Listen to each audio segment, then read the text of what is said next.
आप देख रहे हैं योर मनी। हेमंत रुस्तगी हमारे साथ मौजूद हैं जो आपके तमाम सवालों को आंसर कर रहे हैं। और क्विकली कुछ और सवाल लेते हैं। ईमेल के थ्रू में सवाल भेजा है नितिन ने लुधियाना से। 38 इयर्स इनकी एज है। म्यूचुअल फंड में निवेश को लेकर इनको सजेशंस चाहिए। ये एसआईपी शुरू करना चाहते हैं 6 to 10 इयर्स के होराइजन के साथ। इनिशियल एसआईपी अमाउंट इनका रहेगा 30,000 का। तो बताइए किन फंड्स के साथ पोर्टफोलियो क्रिएट करें। देखिए, क्योंकि इनका समय जो है यहाँ पे 6 से 10 साल इन्होंने कहा है, तो बहुत लंबा समय नहीं है, क्योंकि स्पेशली जब आप एसआईपी के द्वारा इन्वेस्ट करते हैं तो आपकी जो एवरेज होल्डिंग पीरियड है वो काफी कम हो जाती है। तो वो दोनों चीजों का हमें ध्यान रखना होगा कि यहाँ पे ग्रोथ भी मिले और किसी तरीके से थोड़ी सी बहुत ज्यादा वॉलेटिलिटी भी पोर्टफोलियो में ना हो। तो मैं चाहूंगा कि इनके इस टाइम होराइजन के लिए एक ऐसा पोर्टफोलियो बनाएं जो इक्विटी और हाइब्रिड फंड का मिक्स हो, लेकिन इक्विटी में जो बायस जो है, यानी जो ज्यादा एक्सपोजर जो है वो लार्ज कैप में हो। तो मैं 4 फंड इनको रिकमेंड कर रहा हूँ उनकी 30,000 इन्वेस्टमेंट के लिए। एक तो जैसा मैंने कहा, हाइब्रिड फंड में दो फंड्स मैं रिकमेंड कर रहा हूँ। एक तो आईसीआईसीआई प्रू का इक्विटी एंड डेट फंड जो एग्रेसिव इक्विटी हाइब्रिड फंड है, और देन कोटक का बैलेंस एडवांटेज फंड जो कि एक डायनेमिकली एसेट एलोकेशन इसमें मैनेज होती है depending on market level, equity level ऊपर नीचे जाता है। तो ये 2 फंड्स हैं। तीसरा फंड एक लार्ज कैप कैटेगरी में जो है Nippon India large cap fund देखें, और एक लार्ज और मिड कैटेगरी में एचडीएफसी का large and mid cap fund मुझे लगता है इनके पोर्टफोलियो के लिए वो सही रहेगा। और जैसा मैंने कहा, क्योंकि लंबा समय नहीं है, इसमें भी अगर थोड़ा क्लैरिटी लेके आए कि वो 6 साल है या 10 साल, क्योंकि 10 साल अगर करेंगे तो 4 साल में इनको जो पर्पस जो बनेगा वो काफी बड़ा बन सकता है। तो अगर थोड़ी सी और क्लैरिटी लाए, क्योंकि अब रेंज काफी बड़ा है 6 से 10, अगर वो थोड़ा और क्लैरिटी लेके आए, फिक्स करें कि कोई मेरा टाइम होराइजन कितना है, तो मुझे लगता है कि सही मायने में इस पोर्टफोलियो से जो उनको पोटेंशियल है उसका पोर्टफोलियो का उनको रिटर्न उनको मिल पाएगा। ओके तो 4 फंड्स आपको सुझाए गए हैं। ICICI Pru equity and debt fund, Kotak balanced advantage fund, Nippon India large cap और साथ ही एचडीएफसी का लार्ज एंड मिड कैप। और आप इन सभी में 7-7 हज़ार 8-8 हज़ार रुपए डाल सकते हैं। और 6 to 10 इयर्स की अवधि के लिए आप इन फंड्स के साथ शुरुआत कर सकते हैं। जैसे जैसे आपकी इनकम बढ़े, और इन्वेस्टमेंट्स भी आप ऐड कर सकते हैं। हाइब्रिड फंड आप ऐड कर सकते हैं फॉर इंस्टेंस। आगे बढ़ेंगे। अनिल रतूरी ने देहरादून से सवाल भेजा। 54 साल इनकी उम्र है। मंथली इनकम है इनकी 3 लाख के आसपास, और इनकी जो एसआईपी है वो 1 लाख रुपए के आसपास की चल रही है फिलहाल, जिसमें इनकी जो अब तक की पोर्टफोलियो की वैल्यू है वो 37 लाख है। 50,000 एडिशनल एसआईपी करना चाहते हैं ये। टारगेट इनके 1 करोड़ का टारगेट 6 इयर्स में है। अगेन 6 इयर्स में रिटायरमेंट के वक्त 2 करोड़ का टारगेट, तो यानी टोटल 3 करोड़ का टारगेट है नेक्स्ट 6 इयर्स में। 10 इयर्स में 50 लाख का टारगेट है। फिलहाल के जो फंड्स हैं इनके पास वो करीब करीब 8 फंड है, जिनमें 5 से 10 हज़ार की एसआईपी चल रही हैं। फंड्स की डिटेल हैं आपके पास। साथ ही कुछ और फंड्स भी हैं जिनमें मोतीलाल ओसवाल फ्लेक्सी कैप जैसे फंड्स हैं जहां पर 20-20 हज़ार की एसआईपीज हैं।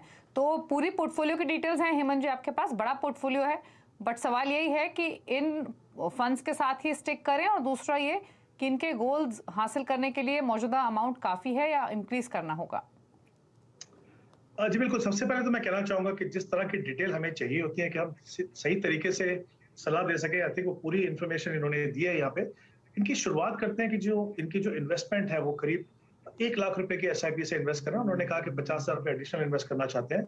इनके पास 2 पोर्टफोलियो उन्होंने अलग अलग लिस्ट किए हुए हैं। एक में 8 फंड हैं, और दूसरे जो 50,000 की जो इन्वेस्टमेंट है उसमें वो 3 फंड है।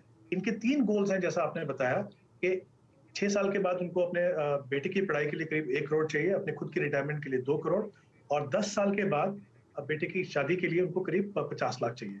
तो अभी हम एक-एक करके अगर गोल लें कि किस तरीके से ये अपने अपने लक्ष्य तक पहुंच पाएंगे, तो सबसे पहले हम लेते हैं रिटायरमेंट, क्योंकि वहां पे जो इनकी रिक्वायरमेंट है वो करीब-करीब 2 करोड़ की है। तो हम क्या करेंगे, जो 50,000 की इन्वेस्टमेंट जहाँ पे वो 3 फंड है, जैसा आपने बताया कि मोतीलाल ओसवाल फ्लेक्सी कैप और एल&टी हाइब्रिड, ये जो इस तरह के 3 फंड है उसको अगर हम ले, वो और जो एडिशनल इन्वेस्टमेंट 1,50,000 की करना चाहते हैं, वो अगर हम पूरा का पूरा अलाइन करें इनकी रिटायरमेंट से, तो ये करीब करीब अपने लक्ष्य तक पहुंच पाएंगे। तो पहला तो मतलब 1.5 लाख में से 1 लाख की इन्वेस्टमेंट जो है इनको अपने रिटायरमेंट गोल के लिए लगानी होगी, तब जाके वो अपने लक्ष्य तक पहुंच पाएंगे। लेकिन यहाँ पे कुछ चेंजेस इनको करने की जरूरत है, मुझे लगता है परफॉर्मेंस के हिसाब से। जैसे मोतीलाल ओसवाल का जो फ्लेक्सी कैप फंड है उसके सामने अगर आप देखें तो कोटक इक्विटी अपॉर्चुनिटी एक अच्छा ऑप्शन रह सकता है। एल&टी इक्विटी हाइब्रिड के सामने ICICI Pru equity and debt वो रहे। तीसरा फंड जो है मिराई का लार्ज कैप, वो अपने पोर्टफोलियो में रख सकते हैं। इसके अलावा जैसे इन्होंने कहा कि हम 50,000 की इन्वेस्टमेंट और करना चाहते हैं एडिशनल, तो वहाँ पे 3 फंड जो है वो कंसिडर कर सकते हैं। एक निपॉन का मल्टी कैप फंड देख सकते हैं मुझे लगता है, और एक एसबीआई का लार्ज एंड मिड कैप, और पीजीआईएम का फ्लेक्सी कैप। ये 3 फंड, और जो पहले के 3 फंड है उसमें से 2 चेंजेस करके ये कुल मिला के 6 फंड है, उसका पोर्टफोलियो बनेगा और ये अपने रिटायरमेंट के लक्ष्य तक पहुंच पाएंगे। अब बाकी 2 लक्ष्य हैं इनके, बेटे की एजुकेशन और उनकी मैरिज के लिए। इन्होंने कहा कि जो 50,000 की जो इन्वेस्टमेंट है उसके अलावा इनके पास 50 लाख रुपए एफडी में है। तो पहली बात, क्योंकि इनके लक्ष्य बड़े हैं, समय बहुत ज्यादा है नहीं, अगर ये एफडी के सामने अगर जैसे बैलेंस एडवांटेज फंड है उनमें अगर ये इन्वेस्ट करें और जो 50,000 की एसआईपी अगर कंटिन्यू करें, तब ये दोनों लक्ष्य उससे पूरे कर पाएंगे। तो बैलेंस एडवांटेज फंड जैसा मैंने पहले भी बताया कि अच्छी कैटेगरी है, स्पेशली उन इन्वेस्टर्स के लिए जो नहीं चाहते कि बहुत ज्यादा एक्सपोजर इक्विटी में हो, लेकिन उनको एफडी या जो दूसरे ट्रेडिशनल इन्वेस्टमेंट ऑप्शन है उनसे बेटर रिटर्न में। तो वहाँ पे 3 फंड मैं बता रहा हूँ, आईसीआईसीआई का बैलेंस एडवांटेज फंड, कोटक का बैलेंस एडवांटेज फंड और निपॉन का बैलेंस एडवांटेज। जो बाकी 8 फंड है उसमें से भी मुझे लगता है कुछ चेंजेस करने की जरूरत है। जैसे आईसीआईसीआई टेक फंड इनके पास है, कोटक का गोल्ड फंड इनके पास है, सैमको फ्लेक्सी कैप फंड उनके पास है, और तो इस तरह के जो फंड है 4 फंड, इनमें आप चेंजेस कीजिए और उसके सामने जो निपॉन लार्ज कैप ले सकते हैं आप, और एचडीएफसी का लार्ज एंड मिड और कैनरा रोबेको का लार्ज एंड मिड। चेंजेस करने की जरूरत है पोर्टफोलियो में, जो इन्वेस्टमेंट है उनको गोल से अलाइन करने की जरूरत है। अगर ये डिसिप्लिन रखें जैसा मैंने इनको बताया, चेंज करें, तो डेफिनेटली अपने तीनों लक्ष्यों को पूरा कर पाएंगे।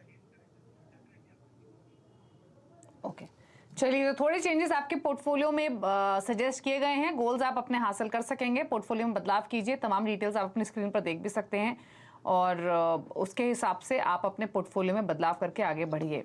चलिए, शुक्रिया हेमंत जी आने के लिए शो में और अपने सभी क्वेरीज को हेल्प करने के लिए, सभी व्यूअर्स को बताने के लिए किस तरीके से वो अपने पोर्टफोलियो को बेहतर बना सकते हैं। इसी के साथ एक ब्रेक के लिए भी रुक रहे हैं, लेकिन ब्रेक में जाते जाते वक्त आप देख सकते हैं कुछ फंड्स अपनी स्क्रीन पर जो कि हेमंत जी की टॉप पिक्स हैं, उन्हें आप नोट कर लीजिए। अगर आप पोर्टफोलियो क्रिएट करना चाहते हैं, एडिशन करना चाहते हैं, तो इन फंड्स के साथ जा सकते हैं।